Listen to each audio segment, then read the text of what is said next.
तर नमस्कार मंडळी, मी अपूर्वा, तुमचं सर्वांचं माझं चॅनलवर स्वागत आहे।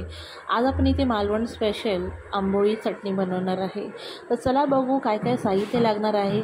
बघा आंबोळी किती छान आणि लुसलुशीत वाटते आहे। तर ह्याचं साहित्य आपण नोट करून घेऊ। चला तर मग आंबोळी बनवायला सुरुवात करू। इथे मी 3 कप रेशनचे तांदूळ घेतलेले आहे, 1 कप उडद डाळ आणि अर्धा कप चणा डाळाची घेतलेली आहे। आता धुताना तांदूळ यामध्ये अर्धा चमचे मेथीदाणे ॲड करायचे आहे। आता डाळी आणि तांदूळ हे दोन्ही मी 3 ते 4 वेळा स्वच्छ पाण्यामध्ये धुवून घेतलेले आहे। आता त्याला 6 तास झालेले आहे। इथे रात्रीचे 10 वाजलेले आहे। मी हे संध्याकाळी 4ला भिजत घातलेलं। चला तर मग आता हे वाटायला सुरुवात करू। आता पहिलं आपल्याला तांदूळ वाटून घ्यायचं आहे। पहिलं थोडं थोडं ॲड करायचं, एकत्र सगळं ॲड नाही करायचं। मी इथे फक्त 3 मुठ्ठी घेणार आहे तांदळाची, कारण माझं मिक्सरचं भांडं मोठं आहे। तुमचं जेवढं भांडं असेल तेवढं तुम्ही ॲड करू शकता। आणि असं थोडं थोडं घालून मिश्रण चांगलं एकत्र वाटून घ्या। तांदूळ भिजलेले असल्यामुळे हे पटकन वाटलं जातं, ह्याला टाईम नाही लागत, म्हणून मी पहिले तांदूळ घेते आहे।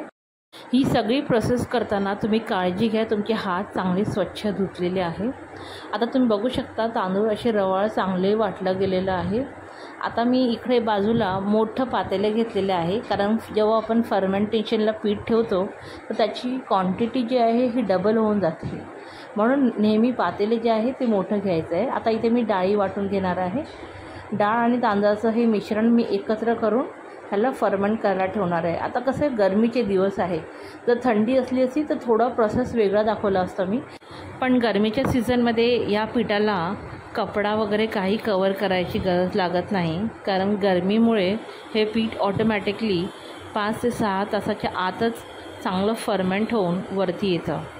तुम्हाला मी दाखवते माझं पीठ कसं डबल होऊन आलेलं आहे।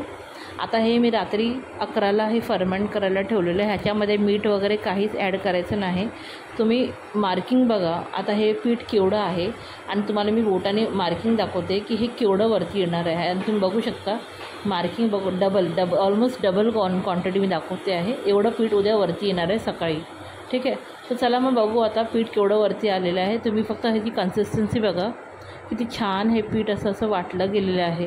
तुम्ही पण असंच पीठ वाटा। आता हे मी इडली नाही करणार आहे, जर इडली असली तर थोडा पीठ जाड असलं असतं। आता तुम्ही बघू शकता हे पीठ चांगलं वरती आलेलं आहे। सकाळी मी हे 6 का 7ला मी हे पीठ बघितलेलं आणि ह्याचं क्वांटिटी अशी डबल होऊन आलेली आहे। तुम्ही बघू शकता, बघा चांगलं फर्मेंट झालेलं आहे। असं फर्मेंट झालं पाहिजे तुमचं पीठ, आणि गरमी असल्यामुळे पीठ फर्मेंट व्हायला काहीही वेळ लागत नाही। आता ह्याच्या आंबोळ्या किती छान होतील, आणि तुम्हाला जेवढी क्वांटिटी पाहिजे असेल तेवढंच पीठ तुम्ही घ्यायचं, बाकीचं पीठ तुम्ही फ्रीजमध्ये ठेवून द्या, ठीक आहे। आता मला आंबोळी जी आहे ह्याच्या मित्रांना पण पाठवायची होती, तर त्यासाठी मी हे सगळंच पीठ वापरणार आहे। तर त्याच्यामध्ये मी 2 चमचे मोठे चमचे मीठ घातलेलं आहे। चला मग आता ही मी पहिली छोटी आंबोळी करून बघते। छोटी आंबोळी करून बघूया। तर बघा अशी आंबोळी जी असते ती जाड असते, ती पातळ नसते डोसासारखी। तर त्याला असे खड्डे आले पाहिजे। बघा थोडं हलकं तेल घालायचं यावेळी, आणि ह्याला अशी साईडने ह्याच्या जे काटा आहे जे सोडायच्या, आणि ह्याला परतून घ्यायचं। ह्याला असं तांबूस कलर आला पाहिजे आंबोळीला। चला तर माझी छोटीशी आंबोळी ही रेडी झालेली आहे। ह्याला एकदमच सुरेख कलर आलेला आहे। आंबोळी अशी दिसली पाहिजे। आता चला तर मग दुसरी आंबोळी बनवून घेऊ। ह्यासाठी मी तवा इथे चांगला गरम करून घेतलेला आहे, त्याच्यावर पाणीचा हबकाही मारलेला आहे।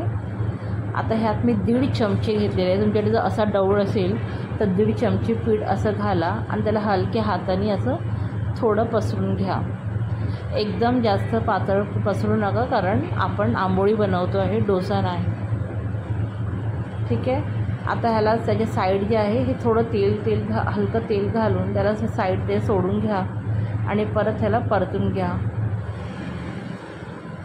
आंबोळी ही कोकणात खूप फेमस आहे। मी जेव्हा पण आंबोळी अशी खाते तर मला नेहमी गावची आठवण येते, कारण मी पहिली आंबोळी कणकवलीमध्ये खाल्लेली, ते पण माझ्या आजीच्या हातात। चला तर माझ्या सर्वच आंबोळी करून घेऊया, आणि साईड बाय साईड आपण चटणीही करून घेऊया। चटणीसाठी मी ती खोबरं, 2 मिरची, कोथिंबीर, पंढरपुरी डाळ आणि थोडीशी असं पुदिन्याची पानं घेतलेली आहे, आणि असं मीठ घेतलेले आहे। आता गावी जेव्हा आपण चटणी करतो ती खूपच सिंपल असते, पण तरी त्याला चव असते।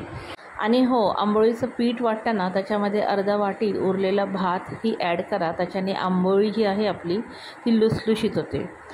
आता आपली आंबोळी रेडी आहे. ही आंबोळी तुम्ही चटणी किंवा काळा वाटाण्याच्या सांबाराबरोबर खाऊ शकता. तर तुम्हाला जर माझी ही रेसिपी आवडली असेल तर नक्की आपल्या मित्रां आणि फॅमिलीबरोबर शेअर करा, लाईक करा आणि कॉमेंट करा आणि माझ्या चॅनलला सबस्क्राईब करायला विसरू नका. धन्यवाद.